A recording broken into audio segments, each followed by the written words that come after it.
বর্তমান বাংলাদেশে ঘন ঘন যে প্রাকৃতিক দুর্যোগটি সবচেয়ে বেশি হচ্ছে সেটি হলো ভূমিকম্প। কিন্তু আপনি কি জানেন ভূমিকম্প কেন হয়?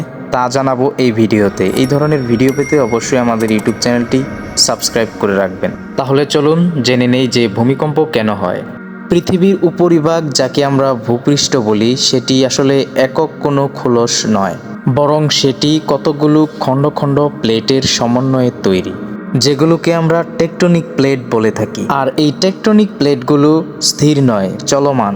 পৃথিবীতে মেজর 60টি এবং 30 থেকে 40টি মাইনর টেকটনিক প্লেট আছে। আর এই প্লেটগুলোর মুভমেন্ট দুটি কারণে হয় বলে ধারণা করা হয়। আমরা জানি পৃথিবীর কেন্দ্র বা কোর অনেক উষ্ণ, প্রায় 5000 ডিগ্রি সেলসিয়াস। এই উষ্ণ কেন্দ্র উপরের শীতল পরিভাগকে ক্রমাগত চাপ দিতে থাকে, যে কারণে টেকটনিক প্লেটগুলো মুভমেন্ট করে এবং ভূমিকম্পের সৃষ্টি হয়।